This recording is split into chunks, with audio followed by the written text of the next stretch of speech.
जी ठीक है, मैं आप स्टार्ट करेंगे। हाँ जी। अच्छा देखिए, हम तमाम लोग क्लासरूम्स से रिलेटेड हैं। ये आज का lecture discussion that what is going on around us, आप मेरे साथ मिलके और मैं आपके साथ मिलके लर्न करूंगी और एक्सप्लोर करूंगी कि हमारा फ्यूचरिस्ट रूम्स कैसे हैं। आप सब लोगों की प्रमोशन ट्रेनिंग है माशाल्लाह, it is elevated grades where you are being promoted now, और उन एलिवेटेड ग्रेड्स में इंस्ट्रक्शनल लीडरशिप की जिम्मेदारी आपकी तरफ डेफिनेटली आती है। When we talk about instructional leadership, इसमें सिर्फ इदारे के रिसोर्सेज को मैनेज करना नहीं है, but instructional leadership talks about the activities in the classroom as well, और इंस्ट्रक्शनल ऑब्जेक्टिव्स, लर्निंग आउटकम्स, इन तमाम को रियलाइज हमारे क्लासरूम्स में करवाया जाता है। हमें अचीव इनको, जो ड्रीम क्लासरूम से बाहर हम देखते हैं, उसको अचीव हमें क्लासरूम करना होता है। हम सबको बड़ा अच्छा पता है, हमारी तो आधी से ज्यादा क्लासरूम्स में ही है ना। 8 घंटे की बात नहीं कर रही मैं, 8 hours we are spending in classrooms, we are spending in a school premises.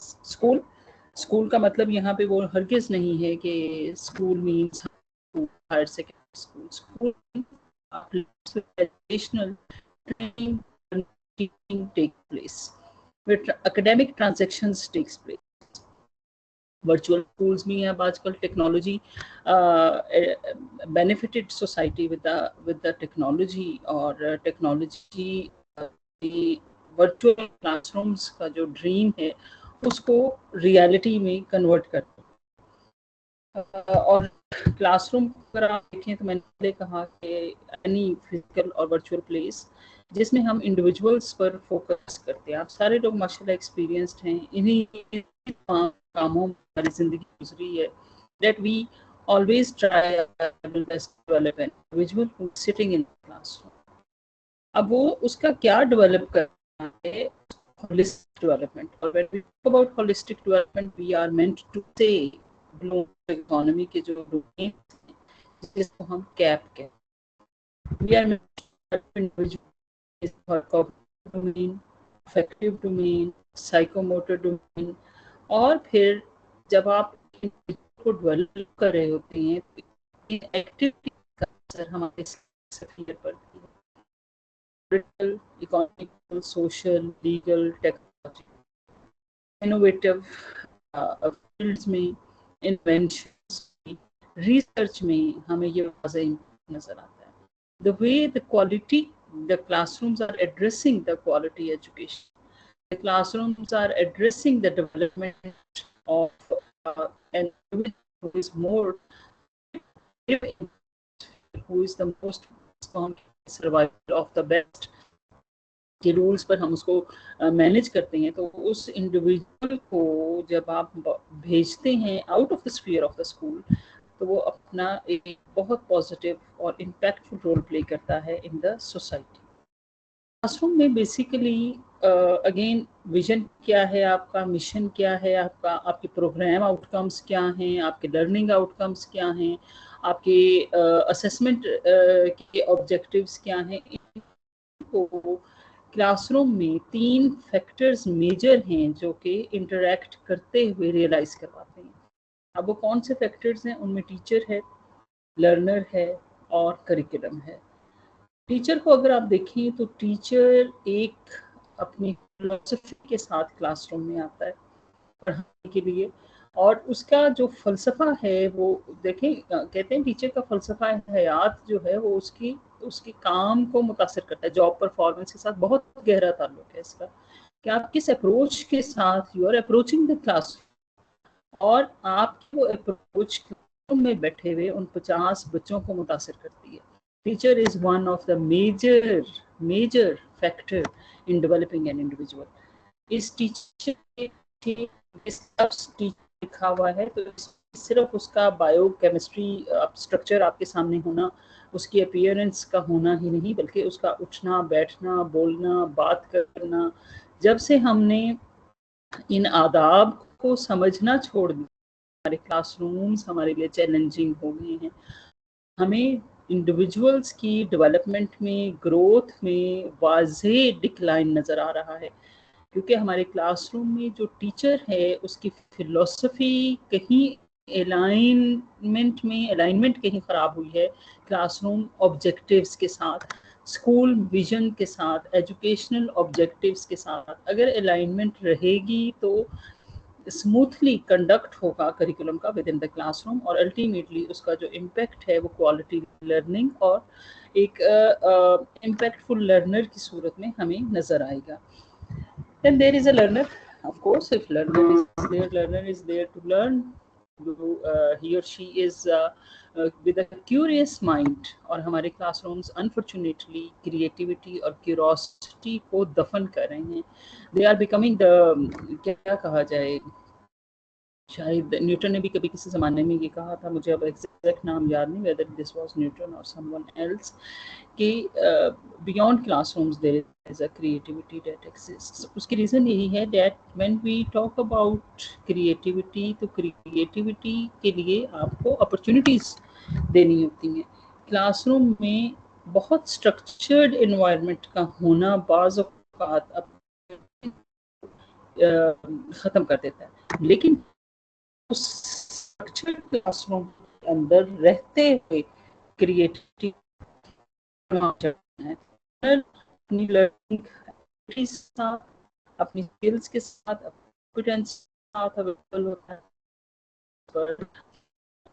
उसको पॉलिश करना है, उसको कल से करना है। और curriculum is a overall that is being carried out in the school. Even it includes the homework assignments for the students as well. एक well planned intentional document है जो कि policy guidelines के अंदर बनाया जाता है। इसी को मद्देनज़र रखते हुए आपका सिलेबस होता है, इसी को मद्देनज़र रखते हुए आपकी टेक्स्ट बुक्स डिज़ाइन होती हैं, आपके प्रॉब्लम्स जो असेसमेंट्स हैं, एग्जाम है, वो डिज़ाइन होता है। इसी को मद्देनज़र रखते हुए आपके स्कूल में करिकुलर एक्टिविटीज़ और extra curricular activities curriculum is an agent of change, और उस एजेंट ऑफ चेंज को जो चीज़ डायरेक्ट करती है वो teacher. Otherwise it's a mayor document, black and white document, ये काम नहीं करता। टीचर इस जान डालता है करिकुलम में। करिकुलम और टीचर मिल के लर्नर को इस काबिल करते हैं कि वो क्लासरूम में, ना सिर्फ क्लासरूम में बल्कि क्लासरूम में मैम। जी सॉरी फॉर इंटरप्शन मैम, आपको इन्फॉर्म करना था, पूछना था कि वॉइस ब्रेक हो रही है आपकी बार बार, ठीक हो जाती है फिर ब्रेक हो जाती है, डिस्टॉर्शन हो रही है। इंटरनेट कनेक्शन थोड़ा चेंज कर लें अगर कुछ स्ट्रॉन्ग है तो, और या फिर अगर कोई अलग वेबसाइट, एक्स्ट्रा वेबसाइट ओपन है तो वो क्लोज कर दें आप। अच्छा, ये मैं चेक कर लेती हूँ। जी ma'am, okay, thank you sir.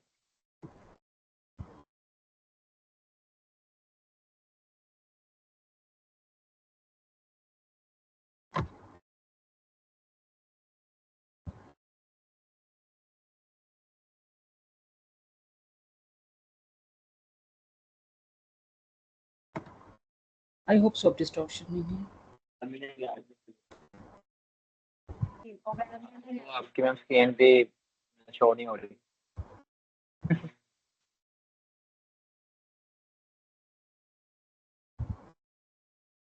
जी अब देखिएगा, अब जी विजिबल है, आप विजिबल। मैं आपको वैसे भेज भी रही हूँ ताकि ये मसला को हल हम कर ही नहीं। अभी वॉइस ब्रेक हो रही है आपकी।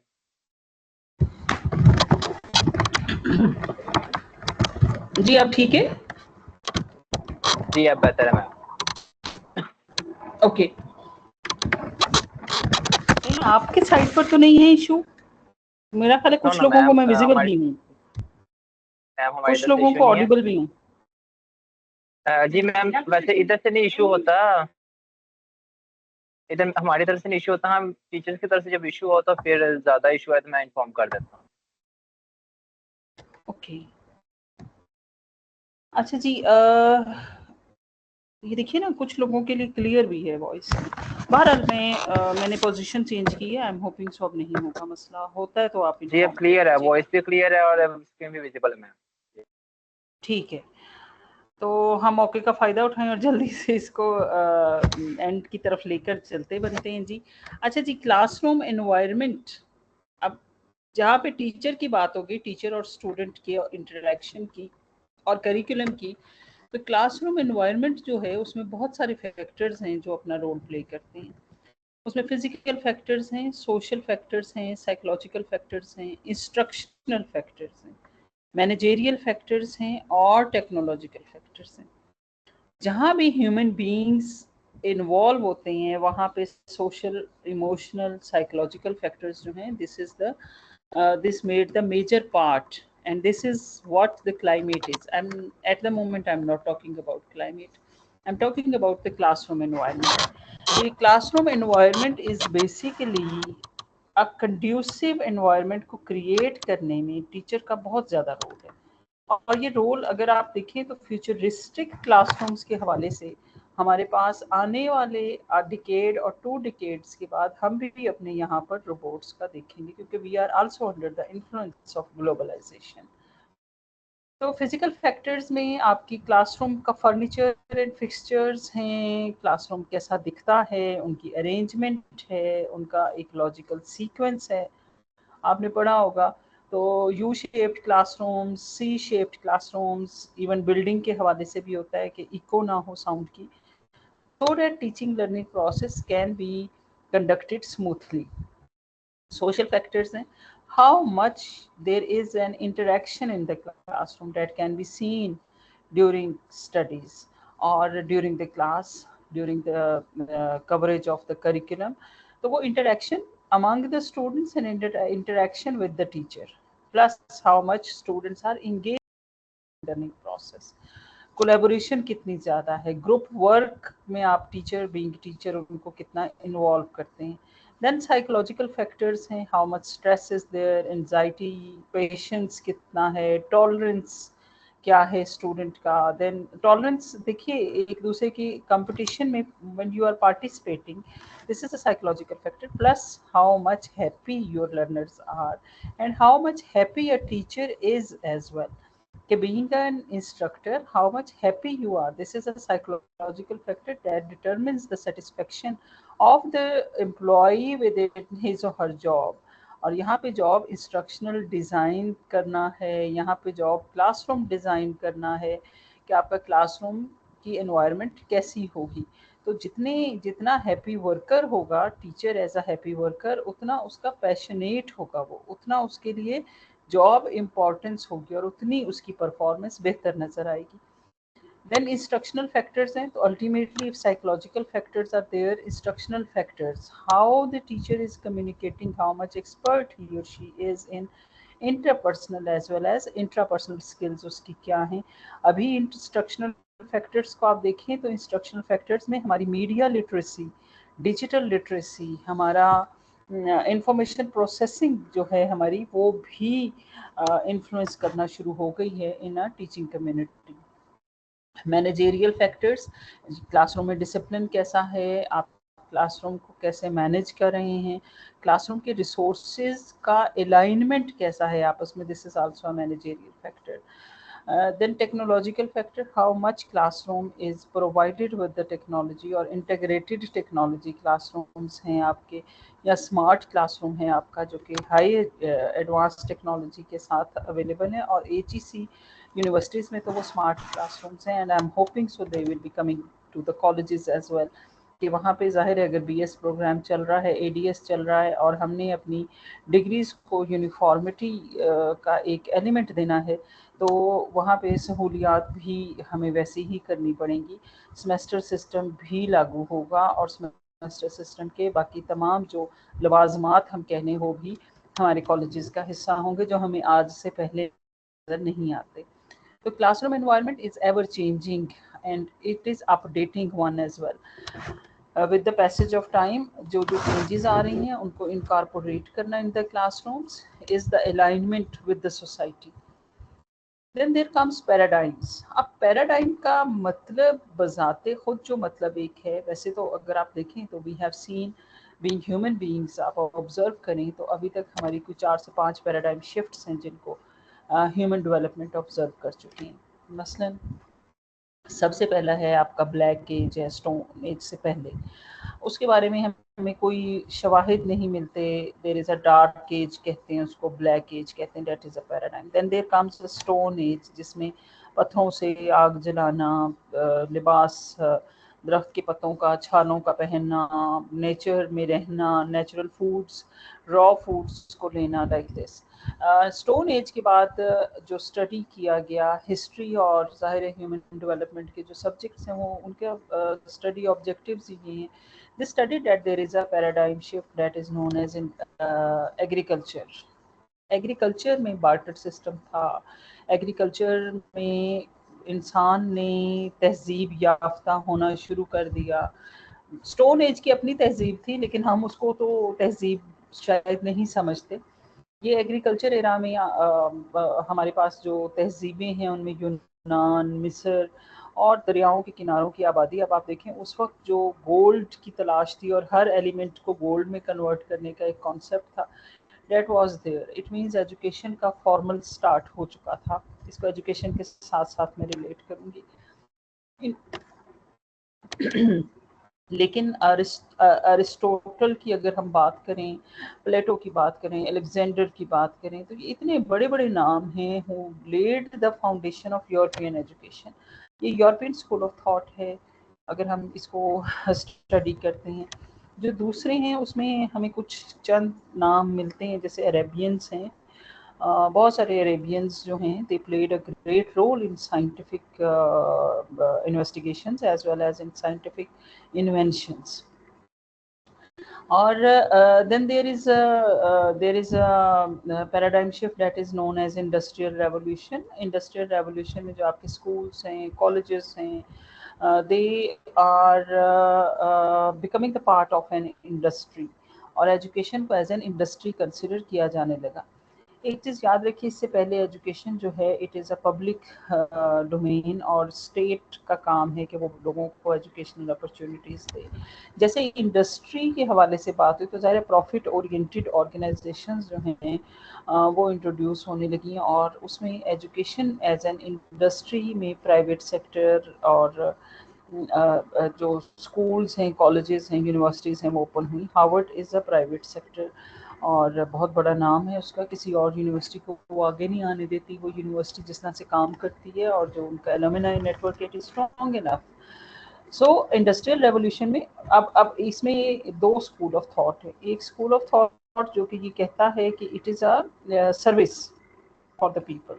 इंसान का डेवलप करना और उसका डेवलप होना उसका बुनियादी हक है। तालीम मिलना उसको उसका बुनियादी हक है। जिस तरह हेल्थ है आपकी, एजुकेशन है आपकी, अदर पब्लिक पॉलिसीज़ हैं, तो ये एजुकेशनल पॉलिसीज़ सर्विस के तौर पे है और ये स्टेट का मैटर है कि वो हर इंडिविजुअल को ये राइट है कि वो पढ़ सके। तो इंडस्ट्रियल रेवोल्यूशन में ये इंडस्ट्री की तरफ जब गया तो वहाँ पे कमर्शलाइजेशन ऑफ एजुकेशन के कॉन्सेप्ट्स आने लगे, मार्केटिंग ऑफ एजुकेशन का कॉन्सेप्ट है और लेकिन सर्विस वाले उसको अभी भी तनकीद बनाते हैं। बट स्कूल ऑफ थॉट्स में दोनों चल रहे हैं। उसके बाद हमें टेक्नोलॉजी की इन्वेंशन नज़र आती है लेट इन द 19 आप देखिए 1960s 70s में कंप्यूटर यूज़ होने लग गया। पाकिस्तान और जो डेवलपिंग कंट्रीज़ हैं उनमें ये बहुत लेट आया। 1990s में हमें कहीं पाकिस्तान में डेस्कटॉप कंप्यूटर्स का इंट्रोडक्शन मार्केट में नज़र आता है। तो technology brings revolution with it to all what is done in the industrial era and whatever is done in the agricultural paradigm. तो यहाँ पे technology becomes the part of schools as well. Instructional technology की एक field emerge होती हमें नज़र आती है। सिंपल बोर्ड से, सिंपल चॉक से हम मूव करके towards white boards, towards best material that is available to be used, OHP that is overhead projector जिसमें लाइट और लेंस को और मिरर को इस्तेमाल किया गया, रिफ्लेक्शन के प्रिंसिपल्स को इस्तेमाल किया गया। तो वो टेक्नोलॉजी का यूज़ क्लासरूम में शुरू हो गया। ये सिंपलेस्ट यूजेस स्टार्ट हुए। देन इसमें टेक्नोलॉजी में हमें ओवरहेड प्रोजेक्टर्स के अलावा ओपेक प्रोजेक्टर्स का यूज़ नज़र आता है। ट्रांसपेरेंसी के अलावा सिंपल आप पेपर को ऊपर रख दें और वो ट्रांसपेरेंट नहीं भी है तो भी रिफ्लेक्ट होगा। तो ये एडवांसमेंट इस साइड पर भी जारी रही और computer made its way to the education. Educational databases जो हैं उसमें मैनेज होने लगे, कंप्यूटर एजुकेशन, कंप्यूटर की स्टडीज़ लाजमी करार दे दी गई बच्चों के लिए, and computer made its way in the field of education, and now there is an ICT. ICT का जो फ्यूचर है ना वो आईओई है, that is internet of everything. ICTs में हमें डाइवर्स टूल्स मिलते हैं जिन्होंने ज़िंदगी की तमाम फील्ड्स को इम्पेक्ट किया। अब वो डाइवर्स टूल्स क्या हैं, उसमें हमारा क्लाउड भी है, उसमें हमारा सिंपल एक डीवीडी भी है। स्टोरेज डिवाइसेस के हवाले से, इनपुट डिवाइसेस के हवाले से हमें बेतहाशा इन्वेंशंस मिलती हैं। इसमें टच स्क्रीन्स आर देयर, आप बोल लेंगे तो वो आपकी वॉइस को सुनकर उसकी इंस्ट्रक्शंस को लेगा। तो मैनी और अभी भी इसको हम एक्सप्लोर किए चले जा रहे हैं। तो ICT is also made its way in the field of education. हमारे जो डेटाबेसेस पहले सिंपलेस्ट एक्सेल में थे, एक्सेस में थे, now they are becoming the part of cloud. हमारे क्लासरूम्स जो हैं उसमें हमारे बच्चे गैजेट्स का इस्तेमाल करते हैं। हमारे बच्चे जो हैं गूगल स्कॉलर से अपनी हेल्प लेते हैं to study. YouTube channels are there, that's an ICT YouTube channel अगर किसी का है। टिकटॉक्स बनाते हैं, एजुकेशनल टिकटॉक्स भी हैं, सिर्फ वो दूसरी टिकटॉक्स नहीं है। तो ये एक शिफ्ट है जो कि नज़र आ रही है, और इसमें कुछ कन्वेंशनल पैराडाइम्स हैं, कुछ फ्यूचरिस्टिक पैराडाइम्स हैं। आपको मैंने पहले कहा कि आईसीटीज़ के बाद जो हमें नज़र आ रहा है वो आईओईज़ का दौर है, that is internet of everything. आप देखिए आपके एसीज़ जो हैं it is connected with wifi ACs हैं, वाईफाई टीवीज़ हैं, एंड्रॉयड टीवी सेट्स आ गई हैं, एंड्रॉयड मशीन्स, वाईफाई मशीन्स आ गई हैं। आपका पूरा घर वाईफाई पे चल रहा है।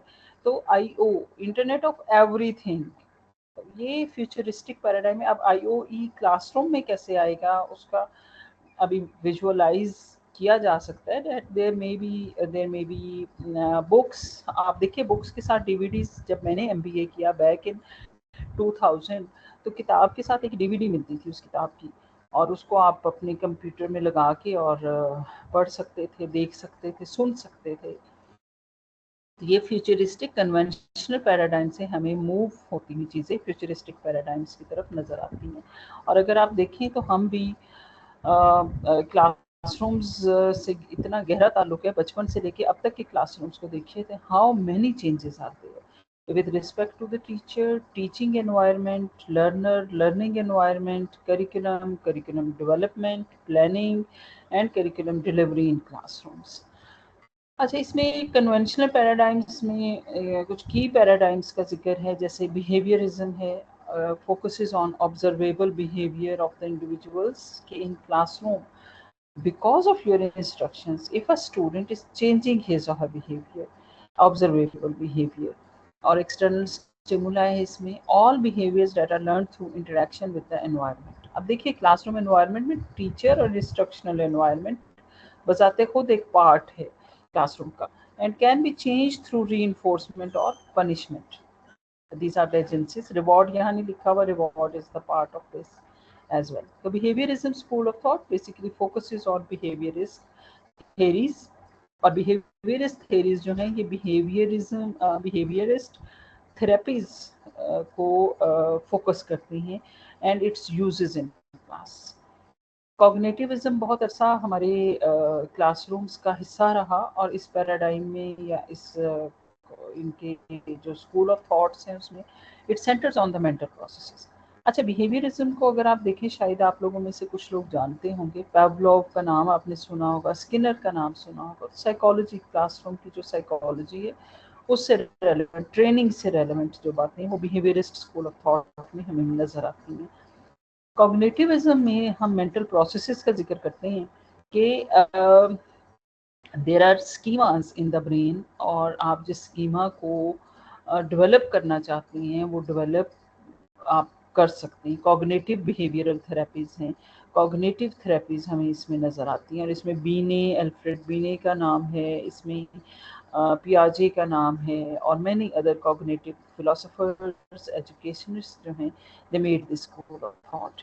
इसमें इंफॉर्मेशन प्रोसेसिंग भी और लर्निंग, लेकिन यहाँ पर अगर आप देखें तो learning involves organising and storing of the information, mere storing of the information पर ये फोकस करती हैं। कॉग्निटिविज्म के बाद जो अगला स्कूल ऑफ थॉट है and it made a paradigm, this is constructivism. Constructivism basically talks about the experiences of the individuals and learning from those experiences. ये कहते हैं कि we built a brick wall, तो इसी तरह से knowledge is constructed, और उस नॉलेज की कंस्ट्रक्शन के लिए ह्यूमंस का एक्सपीरियंस करना बहुत ज़रूरी है. It emphasizes the importance of the background and culture of the learner as well. Then there is a humanism school of thought, and humanism school of thought considers the development of person's full potential, so that he may also realize what he can do, how he can do. His actualization, self actualization को foster करता है ये school of thought और focus करता है. और जो curriculum humanism school of thought के under develop होता है, it focuses on the development of holistic development of the individual. Then इनके बाद अगर आप अब एक ह्यूमनिज्म के बाद एक हमें मूवमेंट नज़र आती है टेक्नोलॉजी और आईसीटीज़ का यूज़ क्लासरूम्स में. और आईसीटीज़ अगर क्लासरूम्स में हैं, घर पे हैं या हमारी सोसाइटी का हिस्सा बन चुकी हैं, दे इन्वेड इट एक्चुअली. हमारे जितना टाइम है नाउ, अगर आप उसको देखिए तो शायद हमारे बच्चों का टाइम हमारे साथ उतना नहीं गुजरता जितना मोबाइल फ़ोन के साथ गुजरता है, गैजेट्स के साथ गुजरता है. तो हमारे बच्चे ही कल का क्लासरूम का हिस्सा है ना. तो जब वो इस तरह से इस जनरेशन ने क्लासरूम में आना है, जनरेशन जी ने क्लासरूम में आना है, तो इस जनरेशन का क्या क्या स्किल्स होनी चाहिए जिनको एम्फेसाइज किया जाए classrooms. So classrooms, futuristic classrooms should focus on what? On the development of critical thinking, on the development of creative thinking or creativity of the students, on the development of collaborative skills of the students, on the development of communication and problem solving skills. क्योंकि when they are with machine, they are as an individual learner, और जहाँ वो individual learner हैं वहाँ उनको collaborate करना आना चाहिए, उनको communicate करना आना चाहिए what they want, और वो प्रॉब्लम सॉल्व भी कर सके. उनकी क्रिटिकल थिंकिंग और क्रिएटिव थिंकिंग भी स्ट्रॉन्ग होनी चाहिए. इस तस्वीर में एक छोटा सा कंपैरिजन है, लेकिन ओल्ड पैराडाइम और न्यू पैराडाइम में, but it talks much about that how we are being transformed, how our classrooms are being transformed, और अभी किस तरह के हमारे क्लासरूम्स हैं, और हमारे स्टूडेंट्स की जो न्यू पैराडाइम है इसमें आइडेंटिफाई किया गया है कि हमारे बच्चों की ये ज़रूरियात हैं. अब वो अगर नहीं कह रहे या नहीं बोल रहे क्लासरूम्स में, तो teacher must understand that this is the need of my student. क्योंकि टीचर जो है it is he is the change agent, और वो चेंज एजेंट आपके टीचर्स जितने अच्छे होंगे ना, आपको सोसाइटी में उतना अच्छा नज़र आएगा, अच्छा मतलब गुड वेलबींग नज़र आएगी. देखिए ओल्ड पैराडाइम, जब हम ओल्ड पैराडाइम की बात करते हैं तो इसमें feedback as transfer of information है महज, कि आपने बताना है कि आप अच्छा कर रहे हो या आप बुरा कर रहे हो. फीडबैक यही होगा ना, एक आपने दे दिया. मोनोलॉजिक फीडबैक पर फोकस है.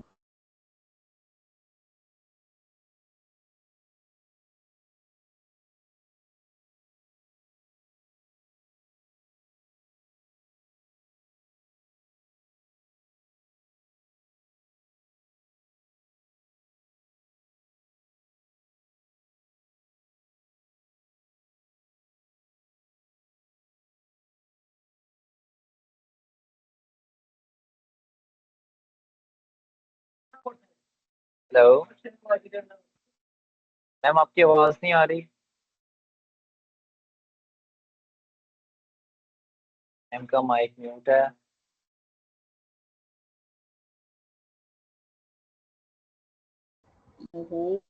जी अब आ रही है? जी मैम अब आ रही है आपको. जी अब आ रही है बात. ठीक है, मैं अपनी जी ठीक है. मैं अपनी अम्मा से जब कभी पूछती थी कि अम्मी ये कैसे, तो मुझे कहती थी क्यों नहीं होता। तो वो जो क्यों को जिंदगी से निकाल दिया गया था, वो क्यों अब जिंदगी का हिस्सा है। तो ये फीडबैक कंस्ट्रक्टिव फीडबैक कि we have moved from, so that our students and our teachers must be knowing about that, why they are doing this and why students are needing this. तो ये जवाब टीचर के पास होना चाहिए और new paradigms की ज़रूरत है। अब आप में से बहुत सारे लोग ये भी सोच रहे होंगे कि जी हम तो नई जिम्मेदारियों में आ जाएंगे। तो देखिए, आप नई जिम्मेदारी भी आपकी उसी इंस्ट्रक्शनल मॉडल से रेलेवेंट है, इंस्ट्रक्शनल स्कूल से रेलेवेंट है, आपकी इंस्ट्रक्शनल लीडरशिप है। इंस्ट्रक्शनल लीडरशिप जो है उसको पता होना चाहिए कि इंस्ट्रक्शंस क्या हैं, मतलब वो स्कूल के विजन को, और स्कूल का विजन जो है it is not beyond learning outcomes. वो स्कूल का विजन ये क्लेम करता है कि हमारे बच्चे ऐसे होंगे, लेगेसी होती है इदारों की। तो न्यू पैराडाइम में बात की तरफ हम वापस आते हैं। अगर आप देखें तो हमारी ज़रूरत है interaction with and between students, ऐसे एनवायरनमेंट को जनरेट करना फ्यूचरिस्टिक क्लासरूम्स में, सो दैट स्टूडेंट में interact with each other, students में interact with the teacher and student में interact with the machine as well. उनको ये शऊर देना कि उन्होंने, अगर ये हैंड हेल्ड डिवाइस उनके पास है तो वो कैसे उससे फ़ायदा उठा सकते हैं। जैसे मैं अपने बच्चों को अक्सर कहती हूँ कि आप इसको अगर यूज़ कर रहे हो तो महज कम्युनिकेशन के लिए यूज़ मत करो कि जी स्ट्रीक भेज दी है तो स्ट्रीक आ रही है, तस्वीर, use this resource for your creative thinking. तो ये रास्ता हमने देना है बच्चों को। अच्छा, हमें पता नहीं होगा तो हम रास्ता देंगे कैसे? तो ये इतना ज़रूरी है अब आज के टीचर के लिए और जो इंस्ट्रक्शनल लीडर होने जा रहा है उसके लिए। तो what the new paradigm is demanding from you, then there is a feedback as a dialogue. तो फीडबैक एज अ डायलॉग कि आप बच्चे को अगर कहते हैं तो आगे से आपसे पूछता है कि क्यों, और उस क्यों का जवाब आपके पास थप्पड़ की सूरत में नहीं होना चाहिए। थप्पड़ का मतलब यहाँ पर मैं ये लूँगी कि आप उसको हार्श वर्ड्स में डिस्करेज नहीं कर सकते। You can talk about this so that he may think on the ways you are thinking. फिर sustainable feedback that it must carry on in the classrooms. अब फ्यूचरिस्टिक पैराडाइम को हम detail के साथ एक्सप्लोर करते हैं। When we talk about futuristic paradigm, this is centralized more about what? Personalized experiences of a student. आप देखिए ना, मैं अभी थोड़ी देर पहले भी बात कर रही थी, गैजेट के साथ अगर वो इन्वॉल्व है तो वो और स्क्रीन के दरमियान कोई तीसरा नहीं है। तो ये पर्सनलाइज्ड, तो उसको एनेबल करना कि वो अपना पॉजिटिव बेस्ट पर्सनलाइज्ड एक्सपीरियंस कर सके। लर्नर सेंट्रिक अप्रोच है, लर्नर की नीड्स क्या हैं, आपका लर्नर किस एनवायरनमेंट से आ रहा है। फिर टेक्नोलॉजी इंटीग्रेशन है in classrooms and making personalized and learner centered approach more feasible. Then there is learning experience more engaging, relevant and effective. और फिर फ्यूचरिस्टिक पैराडाइम जो है, इसकी फीचर्स हैं, इसमें हम इंटीग्रेट करते हैं टेक्नोलॉजी को इन क्लासरूम्स, सेल्फ डायरेक्टेड लर्निंग पर फोकस किया जाता है। अगर मैं गलत नहीं तो हमारे यहाँ एक ना LND है, लिटरेसी एंड न्यूमरेसी। क्लास में बच्चों को टैब्स दिए जाते हैं गवर्नमेंट स्कूल्स में, तो वो टैब के ज़रिए वो बच्चे जो हैं उनकी न्यूमरेसी टेस्ट होते हैं और टीम विजिट करती है। कुछ स्कूल्स में तो प्रोविजन है, कुछ स्कूल्स में वो उसको रख लेते हैं और एग्ज़ाम के दौरान देते हैं। वो थोड़ा सा बच्चे को सिखाते ज़रूर हैं कि उन्होंने कैसे स्क्रीन के साथ इंटरेक्ट करना है, और सवाल लिखा हुआ आ रहा है तो उस सवाल को कैसे उन्होंने उसका जवाब देना है, चूज़ करना है। तो उनकी थोड़ी बहुत लिटरेसी जो है, मीडिया लिटरेसी कह लें, वो डेवलप हुई होती है तीसरी क्लास में, क्योंकि तीसरी और चौथी का एक ऐसा टर्निंग ईयर है कि वहाँ पे न्यूमरेसी और लिटरेसी स्किल्स जो हैं वो बच्चे की डिटरमिन करते हैं। वहाँ पे हमारे पब्लिक सेक्टर पंजाब ये यूज़ होता है। मुझे इसलिए पता है कि मेरा एक स्टूडेंट सुपरवाइजिंग है PhD का, तो वो कर रहा है, वो पढ़ाता भी तीसरी क्लास पंजाब के स्कूल्स में इन स्किल्स को मुहैया किया है। अच्छा जी, सेल्फ डायरेक्टेड अगेन अब अच्छा देखिए, जब वो लिटरेसी और न्यूमरेसी ड्राइव का वो है सॉफ्टवेयर और टैब बच्चों को दे दिया जाता है, तो टैब और स्टूडेंट इंटरेक्ट कर रहे थे। टीचर शुरू में इंस्ट्रक्शंस देगी, उसके बाद कोई मूव करना है वहाँ पे, जैसे अपनी लर्निंग को डायरेक्ट करता है, where to go, next level उसने आइडेंटिफाई करना है। इंटरडिसिप्लिनरी अप्रोच है नाउ, जैसे बायोस्टैटिस्टिक्स है, बायोकेमिस्ट्री है, so many other disciplines as well. Emphasis on skills कौन सी, क्रिएट स्किल्स, वो सीज, 4 सीज जो 21st सेंचुरी स्किल्स के वो, और उसके अलावा एसडीजी सस्टेनेबल डेवलपमेंट गोल्स भी हैं जो कोलैबोरेटिव लर्निंग के अप्रोचेस हैं जिनको फोकस किया जाना चाहिए when you are in a futuristic paradigm. Flexibility and adaptability है, हम धीरे धीरे इसकी तरफ जा रहे हैं। Universities are in traditional mode, लेकिन universities are asked to go for distance education as well. तो अब आपकी यहाँ सिर्फ ओपन और वर्चुअल यूनिवर्सिटीज़ का ही नहीं रहेगी जो restriction, that they will be offering distance and open, rather distance and open का एक पॉलिसी नोट जो है वो आने वाला है उस पर, क्योंकि काम हो रहा है, अगस्त में कह रहे हैं कि वो नोटिफाई हो जाएगा। तो जितनी यूनिवर्सिटीज़ हैं they will go for that mode, और अगर यूनिवर्सिटीज़ जाती हैं तो एफिलिएटेड कॉलेजेस भी जाएंगे अल्टीमेटली। देन ग्लोबल पर्सपेक्टिव है इसका, लेकिन कहते हैं कि कोई तारीख तय नहीं है, लेकिन वैसे एक horizon that we are experiencing in this global perspective में बस यू आर, आप दुनिया से आप पर जो दुनिया में होता है उसका असर आता है, आपकी जो ट्रेड है उस पर असर आता है। टेक्नोलॉजी देखिए कहाँ कहाँ नहीं है, आप एंड्रॉयड जो सेट्स हैं तकरीबन सबके पास हैं, it made so easy to communicate. Then measuring ट्रिपलाइजेशन है, ट्रिपलाइजेशन एक ऐसा कॉन्सेप्ट है जिसमें इन्फ्लुएंस कह लें हम या असर कह लें, it trickles down to the local context, यानी इंटरनेशनल, फिर नेशनल, नेशनल से लोकल कॉन्टेक्स्ट। तो ऐसे इन्फ्लुएंस जो है वो ट्रांसफ़र होता है। मसलन आपका इंटरनेशनल एजुकेशनल कॉन्टेक्स्ट, फिर आपका नेशनल एजुकेशनल कॉन्टेक्स्ट, और नेशनल एजुकेशनल कॉन्टेक्स्ट से आपका लोकल एजुकेशनल कॉन्टेक्स्ट, तो वो इम्पैक्ट आता है। सोशल इमोशनल इंटेलिजेंस जो है उसकी भी ज़रूरत है हमें when we talk about futuristic paradigm. अच्छा जी, यहाँ पे जो इंटीग्रेटिंग टेक्नोलॉजी इन क्लासरूम्स की बात हम करें तो ये सबसे पहला फीचर है फ्यूचरिस्टिक पैराडाइम का, कि किस तरह से टेक्नोलॉजी को इंटीग्रेट किया जाता है क्लासरूम। हम कर चुके हैं, universities are with smart classrooms, model classrooms हैं, क्लासेस भी होती हैं वहाँ पे, 3 से 4 क्लासरूम्स HEC फंड करता है। I do not know about colleges, अभी जब डिस्कशन होगी तो हम इस पर बात कर लेंगे। स्कूल्स में भी कुछ क्लासरूम्स ऐसे हैं जहाँ पे टेक्नोलॉजी को इंटीग्रेट किया जाता है, और इस अगर आप ब्रिटिश काउंसिल को ऑब्जर्व करें तो कुछ स्कूल्स हमारे ऐसे हैं जो कि कनेक्टेड हैं with UK schools, European schools के साथ कनेक्टेड है, और उनका एक प्रोजेक्ट है कनेक्ट स्कूल के नाम से, और उसके तहत कोई 100 सम कुछ स्कूल्स हैं जो कि कनेक्टेड हैं और मज़ीद भी कनेक्ट हो रहे हैं। तो टेक्नोलॉजी इंटीग्रेशन के बगैर ये पॉसिबल नहीं है।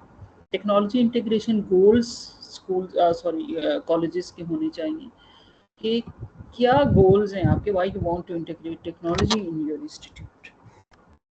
स्वॉट एनालिसिस आपका किया हुआ हो, स्ट्रेंथ क्या है, वीकनेसेस क्या हैं आपकी, और अपॉर्चुनिटीज़ क्या हैं, और थ्रेट्स क्या हैं। तो फिर इसके लिए आर्म एनालिसिस आपका हो, मतलब appropriateness of the technology, relevance and meaningfulness of the technology should be known to by the school, by the college leader, principal as well as by the teachers जिन्होंने क्लास में उसको opt करना है। कुछ models हैं जो कि literature में हमें मिलते हैं कि आप जब टेक्नोलॉजी को इंटीग्रेट करने चाहें तो इन मॉडल्स को आप फॉलो कर सकते हैं। एक इसमें साम्र है जिसमें रीडिफाइन करना है आपने, और creation of new task previously जो हैं आपके इनकंसीवेबल, यानी जो आपके नहीं, आप जिनको अचीव कर सके, now you can bring a new task, उसको आप रीडिफाइन कर लीजिए, हिस्सा बना लीजिए फिर मॉडिफाई करना है आपने with the help of technology, it allows you to significantly task redesign. अब टास्क क्या हो सकता है, जैसे सिलेबस का चेंज है, आप उसको रीडिफाइन कर सकते हैं। आपके प्रैक्टिकल्स किस तरह हो रहे हैं, प्रैक्टिकल की टीचिंग क्या होती है, उसको रीडिफाइन कर सकते हैं, टेक्नोलॉजी की हेल्प ले सकते हैं, मॉडिफाई कर सकते हैं, सिमुलेशंस को इन्वॉल्व कर सकते हैं while you are running a practical lab in chemistry or in physics or in some other subject. Augmentation की जा सकती है। समर मॉडल ये कहता है कि इसके बाद ऑगमेंटेशन का सब सेट है। ऑगमेंटेशन में you can take technology as a functional for the functional improvement and then there is a substitution, जब आप कंप्लीटली चेंज ले आते हैं।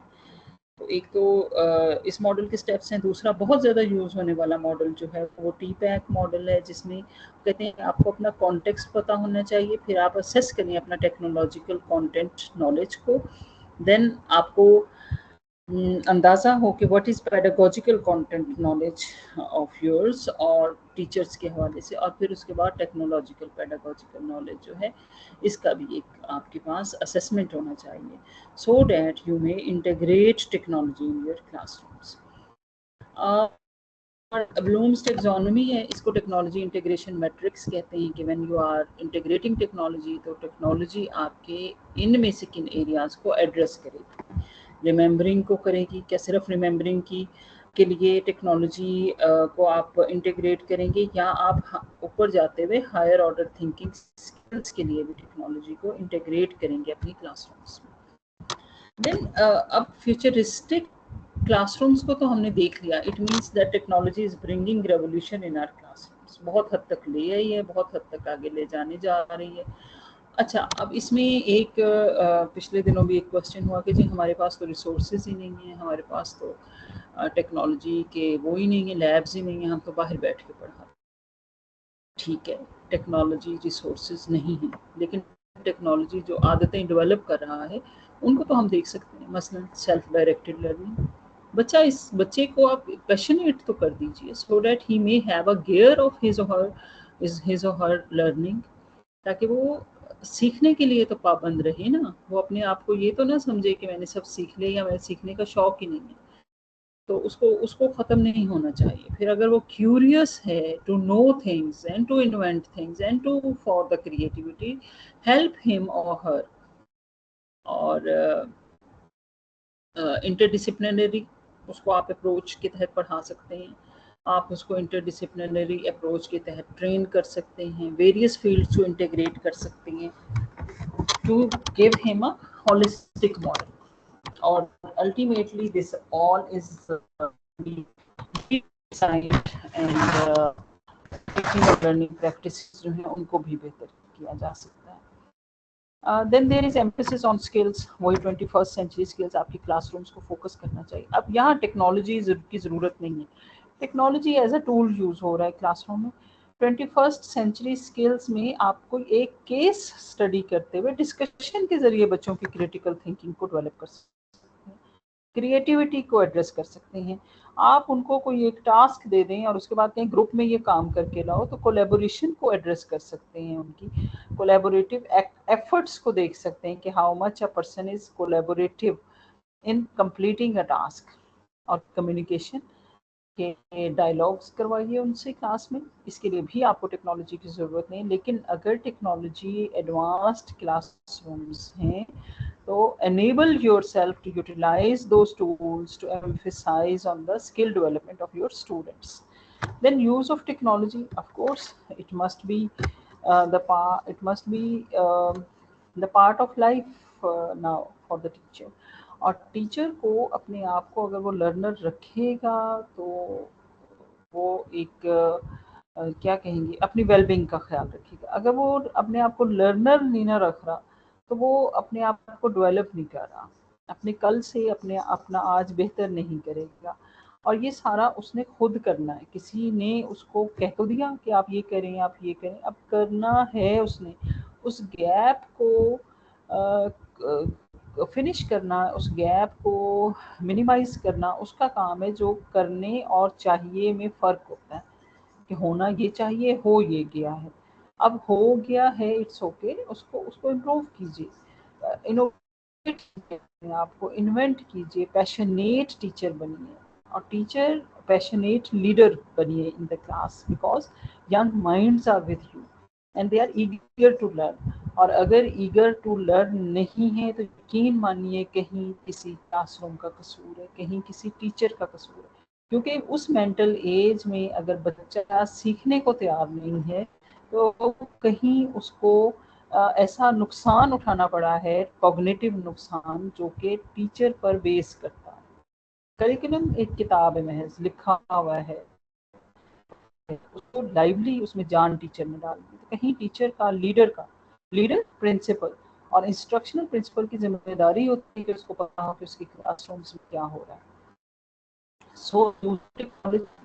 फिर उसके बाद अगर आप देखिए तो flexibility and adaptability, yes, educational system that are flexible for the students. अब ये फ्लेक्सिबल किस हवाले से, फ्लेक्सिबल सब्जेक्ट चॉइस के हवाले से, let the students learn what they want to learn, वो जिसमें जो उनका एप्टीट्यूड है, जो उनका ईगर है जिसको लर्न करने में, उनको वो करने दिए और वो आप ऑफर करें, और adapt to changes in the society. मसलन इसी ट्रेनिंग के दौरान एक टीचर ने कहा कि हमारे वहाँ तो स्टूडेंट्स करते ही नहीं हैं, उनके पास तो सेट्स ही नहीं है, सेल्स ही नहीं है। भाई ना हो सेल्स उनके पास, एक अगर आप एज अ प्रिंसिपल काम करें, you can pool the resources. आप एज अ टीचर अगर काम करें, किसी एक बच्चे के पास सेल है तो you can pool the resources, और आप अपनी जेब से मत दीजिए, लेकिन आप उनको कुछ रास्ते खुले हुए दिखाइए, और इसके लिए अपने आप को तैयार कीजिए एडाप्टेबिलिटी के लिए, that you want to learn as well with them.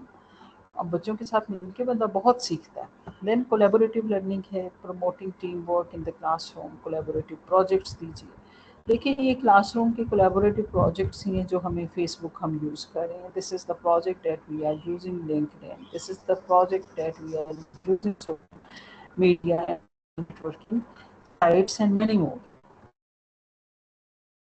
Google में रिक्रूटमेंट का मैंने एक बड़ा खूबसूरत तरीका सुना, वो ये है कि अगर आपके पास आइडिया है, आप अपना आइडिया गूगल के पास ले जाइए, गूगल आपको सुनता है, आपके आइडिया को लिखता है, पॉसिबिलिटीज़ को चेक करता है कि ये आइडिया कितना वर्केबल है, और उसके बाद आपको ऑफिस दे देता है और सारे रिसोर्सेज देता है कि अपने आइडिया के लिए आप काम कीजिए। अच्छा जी, ग्लोबल पर्सपेक्टिव में अगर आप देखें तो इनकॉर्पोरेटिंग है global outlook into the curriculum. आप दुनिया से बाहर नहीं हैं। हमारे यहाँ जो बीएस स्टार्ट हुआ, this was to equate the degrees with the global world, क्योंकि हमारे स्टूडेंट्स जब बाहर जाते थे उन बेचारों को वो दोबारा से पढ़ने डाल देते थे कि 2 साल मज़ीद करो इसमें, तो फिर हमारे इक्वल हो गए। तो इक्विवेलेंस के लिए we go for the semester system, we go for the 4 years program, honors degree programs, और इसी इक्विवेलेंस के बगैर आप अब नहीं रह सकते, because you are in a global perspective, और ग्लोबल विलेज का हिस्सा हैं हम। फिर सोशल इमोशनल इंटेलिजेंस जो है, it is the part of futuristic paradigm. आपकी क्लास को बच्चों की नीड्स को एड्रेस करना चाहिए, और इसमें अफेक्टिव डोमेन आ जाती है। ये एक छोटा सा डायग्राम है दैट इज़ रिफ्लेक्टिंग पैराडाइम। इसमें टीचर सेंटर्ड इंस्ट्रक्शंस थी कभी किसी ज़माने में, जिसमें माइक्रो डिसिप्लिनरी, मोनोडिसिप्लिनरी था, फ्रेगमेंटेड लर्निंग थी, instructions teacher most of the time देता था, और ट्रेडिशनल जो है वो प्रैक्टिस एजुकेशन थी। टीचर सेंटर्ड से हम स्टूडेंट सेंटर्ड की तरफ मूव हुए, और student centred multi disciplinary descriptive जो लर्निंग है वो नज़र आती है, कंस्ट्रक्टिविज्म पे ज़्यादा फोकस था, सो that student may construct their own experiences, और कंप्यूटर टेक्नोलॉजी का इम्पोर्टेंट था। नेटवर्क सेंटर जो नोइंग है वो अभी चल रहा है पैराडाइम, और इसमें है इंटरडिसिप्लिनरी जो है वो बहुत प्रोमिनेंट नज़र आता है। प्रेस्क्रिप्टिव लर्निंग हमें नज़र आती है, उसके अलावा इंटीग्रेटेड हमें नज़र आती हैं टीचिंग, और क्लाउड कंप्यूटिंग हमें नज़र आती है टेक्नोलॉजी के पास। अब फ्यूचर ये सर्वाइव करने या ये रोक नहीं, हम रोक नहीं सकते। ये आइंदा आने वाले वक्तों में हमारे ज़्यादा इसका इम्पेक्ट हो। इसमें ट्रांसफॉर्मेटिव पेडागोजी है, अडॉप्टिंग ट्रांसफॉर्मेटिव पेडागोजी। और इस ट्रांसफॉर्मेटिव पेडागोजी को अगर आप देखें basically it focuses on a holistic framework that engages students' cognitive, practical, and affective dimensions. Integrates intersectional and decolonial approach. कि students जो हैं they may challenge power imbalances and other marginalized voices. Open access आप कर सकें और transformative talks about interdisciplinary integrative education, inclusive practices. Inclusivity लिखा हुआ है, inclusive beyond, going beyond gender, going beyond race, going beyond geographical belongingness या geographical locations के हवाले से नहीं बल्कि तमाम के लिए। और आप ये देखिए कि हमारे बहुत सारे जर्नल्स, मैगजीन्स और नेट पे साइट्स जो हैं वो ओपन एक्सेस हैं, उसमें उससे कोई भी इस्तेफादा हासिल कर सकता है। तो ये नहीं कि आप लाइब्रेरी में जाएंगे तो लाइब्रेरी जिस इदारे की है वो आपको अंदर आने देगा तो आप जाएंगे। Open access on the software और उस रिसोर्सेज से हर कोई फ़ायदा ले सकता है। These solutions aim to create a more inclusive, equal and just academic environment. And this is responsive to the need of what? To the need of diverse student body and the demands of a rapidly changing world. अब इसका कि आप futuristic में अपने learners को कैसे involve कर सकते हैं। फीडबैक सर्वेज करवाए जा सकते हैं, फोकस ग्रुप डिस्कशंस हो सकती हैं लर्नर्स के साथ। स्टूडेंट रिप्रेजेंटेशन एक बहुत बड़ा लर्नर्स के लिए फोरम होता है जिसपे वो अपना CRs और GRs जो हैं वो इकट्ठे होते हैं और डिसाइड करते हैं वो स्टूडेंट्स के लिए that what the activity will be going on in collaboration with the teacher. Then there is a peer assessment, बच्चों की आपस में एक दूसरे को उनके पेपर्स देना peer assessment कहलाता है। और इस peer assessment को परवान चढ़ाना it's the part of or role of the teacher as well as of the instructional leader. Then reflective journals को में आप उसको इन्वॉल्व कर सकते हैं अपने लर्नर्स को। पार्टिसिपेट रिसर्च प्रोजेक्ट्स जो हैं वो उनको कह सकते हैं कि वो विन करें। एक्शन रिसर्च से न सिर्फ वो प्रैक्टिकली जब इसे परफॉर्म करेंगे तो साउंड एक्सपीरियंसेस होंगे उनके, बल्कि जो एक्शन रिसर्च है it will be benefiting the organization as well by pointing out the weaknesses and converting the weaknesses to opportunities. तो innovative platforms हैं जिनमें आप उनको engage कर सकते हैं। So many innovative platforms are now available. पहले ये होता था डिबेट सोसाइटीज़ हैं, ड्रामा सोसाइटीज़ हैं, like this. Now there are platforms with which you can engage all your learners. Open forums हैं, open discussion forums. अब टीचर इन तमाम के लिए पहले करेगा क्या? तो टीचर इसके लिए पहले प्रिपेयर करेगा अपने आप को। कैसे प्रिपेयर करेगा? He or she must be knowing about his or her alliance. उसका पर्पस उसे पता होना चाहिए, विजन एंड वैल्यूज उसकी होनी चाहिए, उसका एक ग्रोथ माइंडसेट होना चाहिए और वो लर्निंग कल्चर को एक्सेप्ट करता हो, कल्चर एंड विजन को एक्सेप्ट करता हो और फिर पॉजिटिव रिलेशनशिप्स उसके हों, न सिर्फ कोलीग्स के साथ बल्कि with the students as well. तो एक teacher can well prepared himself or herself for the futuristic paradigm. Wellbeing का ख्याल रखें, पर्सनल लर्निंग गोल्स की। अब जब हम सपोर्टिंग की बात करेंगे यहाँ पर तो ये देखिए ये डिफरेंट टूल्स हैं जिनके साथ आप अपने टीचर को सपोर्ट कर सकते हैं और उसकी वेलबींग का ख्याल कर सकते हैं। जी टीचर्स, अब आपने देख लिया लर्नर्स को आप कैसे इन्वॉल्व कर सकते हैं। टीचर्स की इन्वॉल्वमेंट जो है उसमें कोलैबोरेटिव और supportive environment matters a lot. if you people are in a promotion training, आप में से बहुत सारे स्कूल प्रिंसिपल या इंतज़ामी जिम्मेदारियां लेंगे, तो जो इंतज़ामी जिम्मेदारियां ले रहे हैं उनको वो गैप ख़त्म करना चाहिए between the teacher and the administration. उसकी रीज़न क्या है कि आपके टीचर आपके क्लासरूम का सबसे बड़ा डायनामिक है और जहाँ पर लम्स को आप देख लीजिए, एचिसन को देख लीजिए, आगा खान को देख लीजिए, वहाँ पे टीचर और क्लासरूम के जो ऑब्जेक्टिव्स हैं they are aligned with each other. हाँ, ये नहीं कि टीचर का काम आना सिर्फ पैसा बनाना कि मेरी एक किस्म की ये दिहाड़ी लग गई और अब मैं चला जाऊंगा, not like this. They focus on the alignment of their personal objectives with what? With the learning outcomes of the students. Where this alignment is available, वहाँ पे एक टीचर भी सक्सेसफुल होगा प्रोफेशनली और उसके स्टूडेंट्स भी सक्सेसफुल होंगे academic achievements के हवाले से. It fosters successful adoption of. जी जी. सॉरी फॉर इंटरप्शन मैम, आपको इन्फॉर्म करना था 20 मिनट रह गए मीटिंग कंप्लीट होने में. जी, I am going to winding it up इंशाल्लाह. ओके बस मैम, ओके डिस्कशन हमारी रह जाएगी. हाँ जी, मैं ओके, टाइम थैंक पे यू. इसको करूँ. Thank you.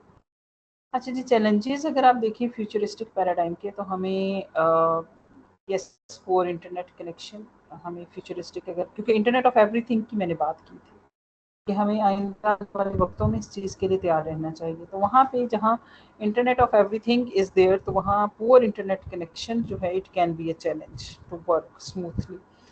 Multitasking and paperwork, or it is a challenge for the classrooms where there is a multitasking. Active journals है तो वो लिखना आसान काम नहीं होता, काफ़ी पेपर वर्क आपको उसके लिए करना पड़ता है. कम्युनिकेशन एंड चैलेंजेस है. मसला मैंने एक छोटा सा आपको मैं बताती हूँ. हमारे यहाँ डॉक्टर्स क्या, हम जाते हैं, डॉक्टर हिस्ट्री लेता है, डॉक्टर का यहाँ असिस्टेंट हिस्ट्री लेता है, थोड़ा सा बीपी ले लिया, शुगर ले लिया, पूछ लिया, लिख लिया कागज़ पर, और एक या दो कागज़ की पुर्जे होती हैं जो डॉक्टर दे देता है. I have seen in international hospitals of practice, they maintained the journal of a patient, और उस जर्नल में उस पेशेंट की सारी डिटेल लिखी जाती है. मुख्तलिफ क्वेश्चंस होते हैं, मुख्तलिफ इंटरवेंशन, मेडिसिन आपने कब दी, कितना, और ये नर्स नहीं करती, ये डॉक्टर खुद कर रहा होता है. तो मल्टीटास्किंग में वो इन्वॉल्व होते हैं. अब यहाँ पर futuristic paradigms when you are in class, तो do not ignore details of your class. और उसमें अल्टीमेटली काम बढ़ता है, पेपर वर्क हमें करना पड़ता है रिकॉर्ड कीपिंग के लिए.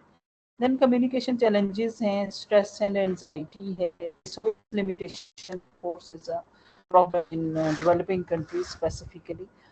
और अमेरिका की भी, ये भी पेंडेमिक में I have joined a group, और वो पेंडेमिक क्लासरूम्स का ग्रुप था, तो उसमें अमेरिका के भी कुछ देहातों में इंटरनेट नहीं है, और वो भी कहते थे हमारे स्टूडेंट वापस चले गए और वो कनेक्ट नहीं हो पा रहे. लेकिन at last we have to struggle. Balancing technology है एंड क्लासरूम एनवायरनमेंट और स्किल डेवलपमेंट. अब यहाँ पे रोल को अगर आप देखें, contemporary teachers are managers of learning process, not only of their own but also of their students. Motivation है, इसमें गोल है और डायरेक्शन है जो वो लेगा. उसके बाद पोटेंशियल है उसका. Then there is a support from the team as well as from the school. School में, कॉलेज को भी कह रही हूँ और यूनिवर्सिटी को भी कहती हूँ, ऐसी जगह जहाँ टीचिंग लर्निंग हो रही हो. गोल है, ट्रेनिंग है, मोटिवेशन है, और बेनिफिट्स क्या है सोसाइटी के लिए फ्यूचरिस्टिक पैराडाइम के. आपके पास एम्पावर्ड लर्नर्स होंगे so that they may decide, they may flexible in themselves. वो स्किल्स उनकी डेवलप करनी होंगी. फिर एक्सपेंडेड कॉग्निटिव स्पेक्ट्रम है, जैसे कॉग्निटिव कैपिटल है आपका, उसमें ये कंट्रीब्यूट करता है. Thinking outside the box, to think indifferently, enabling your teacher to think indifferently in the classroom, and it will be impacting the society so that their individuals can think indifferently. Appreciation for group dynamics है, network communities हैं जी, lifelong learning है. एक ऐसा learner, देखिए जब मैं कहती हूँ ना टीचर को पैशनेट होना चाहिए, तो बेसिकली टीचर को लाइफ लॉन्ग लर्नर होना चाहिए. डेमोक्रेटाइजेशन ऑफ नॉलेज है, मैथ्स एजुकेशन, ओपन एक्सेस जिसमें आ जाता है. डेमोक्रेटाइजेशन बेसिकली मैथ्स एजुकेशन से रेलिवेंट है, और इसमें हम ओपन एक्सेस की बात कर सकते हैं कि जब ओपन एक्सेस आपने कर दिया तो message can benefit. Global knowledge society का डेवलप होना. तो अच्छा, अब last but not least this, that smart classrooms may be without human teachers, but they do focus on being human. This is the end of today's session. अब discussion के लिए जी forum open है. If there is any question, please ask. या discussion हम कर लें।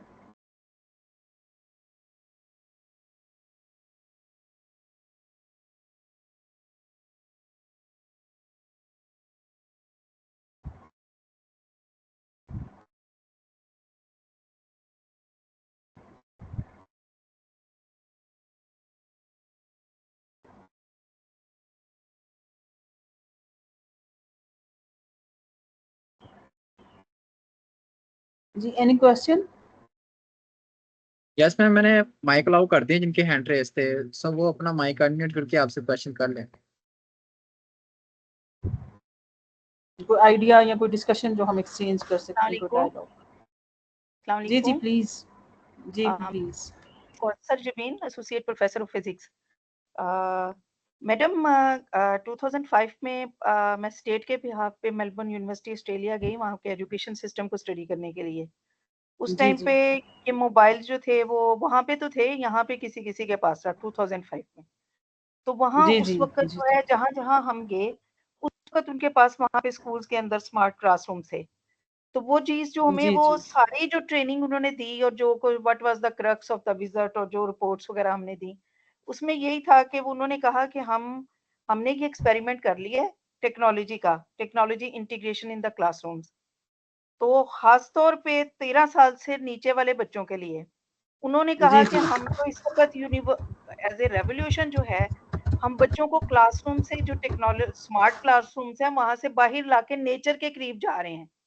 ठीक है, क्योंकि इससे उनके स्किल्स जो हैं वो जो है वो डिस्टर्ब हो रहे हैं और they are not emerging as the better human beings. Ultimately तो यही है ना कि सिविलाइज्ड बंदा वो कितना बना है और कितना सोसाइटी के लिए वो बेनिफिशियल है, ख्वाब पैसे कमा रहा है, ख्वाब वैसे वो अपने एटीट्यूड को जाहिर कर रहा है। तो उन्होंने कहा कि इसमें ये स्मार्ट रूम्स जो हैं वो नाकाम हो गए हैं। तो जो है अगर हम इतना मतलब बगैर किसी आइडिया के अब हम भी जो है हमारे भी जैसे कॉलेज में पैसे आए हैं तो वी आर आल्सो डिस्कसिंग कि हमारे यहाँ भी एक स्मार्ट क्लासरूम होना चाहिए। तो जो है क्या जो आपके वर्चुअल वर्ल्ड में एक्सपेरिमेंट्स हैं या एक्सपीरियंसेस लर्निंग एक्सपीरियंसेस हैं वो क्या वैसे ही ज़हनी सलाहियतों को पैदा कर सकते हैं जैसे हम एक्चुअल एनवायरनमेंट में लाइव एनवायरनमेंट में उनकी हैंड्स ऑन एक्टिविटीज के थ्रू लेके जब उन्हें जाते हैं? अच्छा मैडम, बहुत